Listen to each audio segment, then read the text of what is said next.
Hello everybody. Welcome to my YouTube channel Ankur. I am Mrs. Vandana Kishore working in Rayat Shikshan Sanstha Sadguru Gadge Maharaj College Karad as Associate Professor in Botany.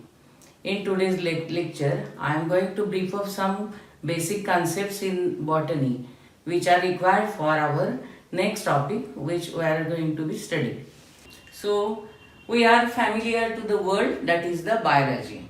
Biology means there are two words, bios and logos. Greek words are there. So, bios means the living thing and logos means to study. In biology, we study the living things. That is, in Marathi, we call this science as a Jiva Shastra. This Jiva Shastra or biology is differentiated into two parts. One is the botany. Botany, the word derived from the Greek word botane. Botane means the herbs.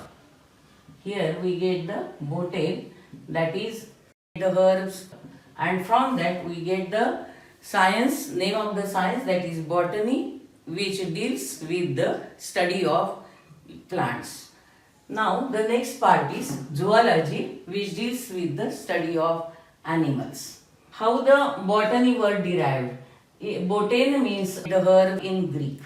So in this we get on this earth there are different types of plants. Some plants are very small, that is phytoplanktons, that is they are microscopic, and we also get the huge plants like banyan trees, and some plants are also there which live up to 5,000 years and more. So in this diversity of plants we get the herbs, shrubs, trees, twiners, etc. And these plants there is necessity to classify into different parts, so to avoid the chaos in the study. So we are going to differentiate this into two parts, that is cryptogams are there and another one we get the phanerogams. Here the common word is gams. So this gams or gamos means the gamete. Gamete is the smallest unit of sex organs. So here cryptos means the invisible or hidden, means the gametes are hidden, and cryptogams, gametos means the marriage or the union. So in this, in any plant the flower is the part of sexual reproduction, but in this cryptogams we are not getting these flowers or the sexual reproductive structures. So these plants we call here the cryptogams, that is the flowers are or the sexual parts are hidden. In Marathi we call this plant group as Apushpa Vanaspati, that is flowerless and seedless plants, Apushpa Vanaspati or cryptogams. Another one, phanero. Gams is the common word here. Phanero, the meaning visible, that is we can get here, that is the sex organ or the part of the reproductive structure is visible, that we can see here.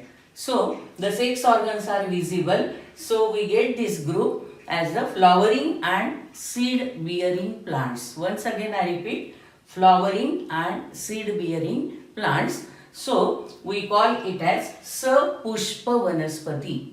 So these are Apushpa and these are Sapushpa, that is flowerless plants and flowering and seed bearing plants. In this seeds are not naturally not also there. So these cryptogams are differentiated into three parts, that is we get the Thallophyta, Bryophyta and Pteridophyta.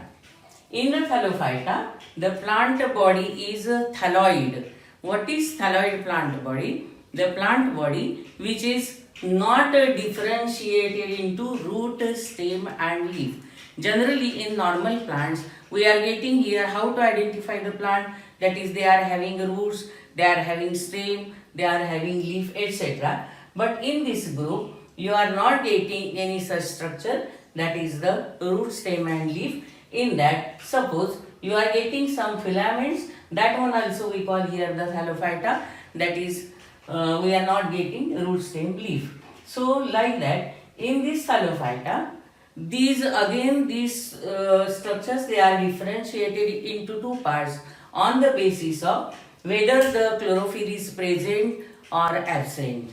The chlorophyll present in the group, that is the algae, and this chlorophyll, they are of different types, and in addition to that chlorophylls, again here you are getting some colored pigments also, and for that purpose these algae, they are able to produce their food material, so they are autotrophic. But in the another group is the fungi, in which the chlorophyll is totally absent, and here they are totally dependent for their food material on the other plants or other animals. So this group of fungi, they are not having any chlorophyll, and so they are heterotrophic, that is, for their food material they have to depend on the other plants. So the next group, that one we get here, the bryophyta.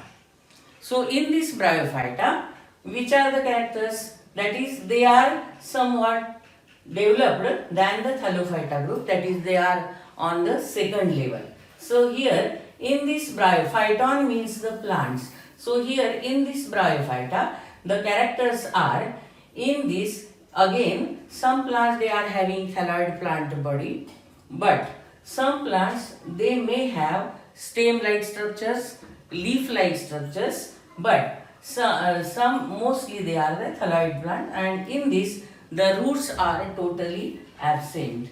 Instead of roots, there is the presence of the structure, that one we call the rhizoids, and in this we are getting the, that is a stem like, leaf like structure, or you may get the thalloid plant body, and in all these structures instead of roots the rhizoids are present.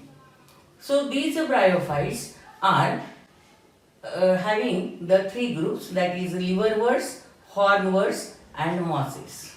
Here in this liverworts, that is the botanical name of that or systematic name of that group is Hepaticopsida.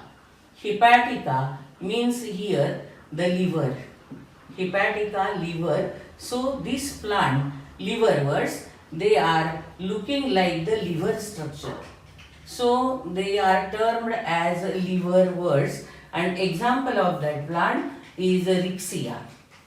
So next one is the hornworts. Horn means we get here the structure, that is in Marathi we call that horn shinga.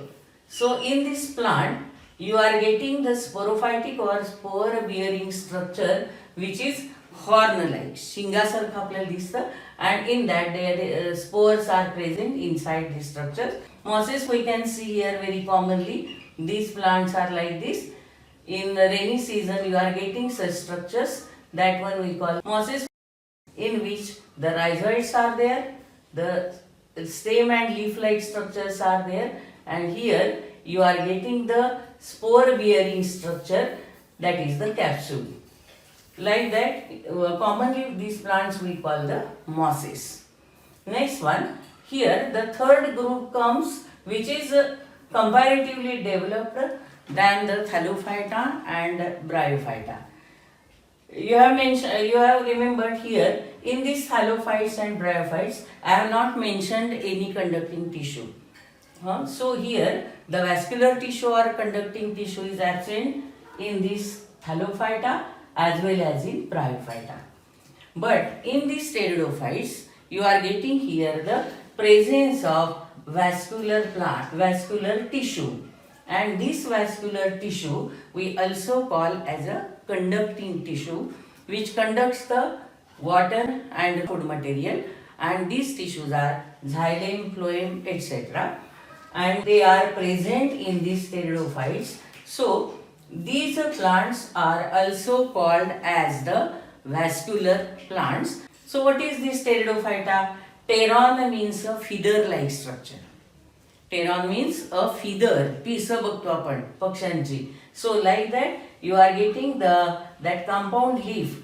We are getting here the feathery structure in one of the divisions of these pteridophytes. So here these pteridophytes are differentiated into four categories or four different types of plants. Another group of this, that one we get here, the phanerogams.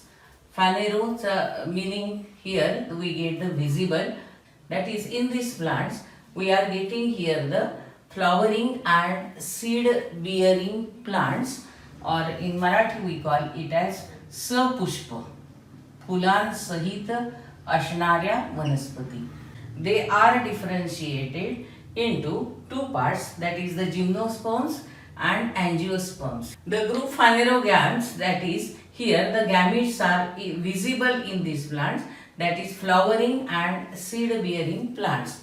So these flowering and seed bearing plants or sapushpa vanaspati, they are differentiated into two parts, that is the gymnosperms and angiosperms. Here the word sperms related to that of the seeds, and gymno, the meaning is naked, उघड्या असणाऱ्या.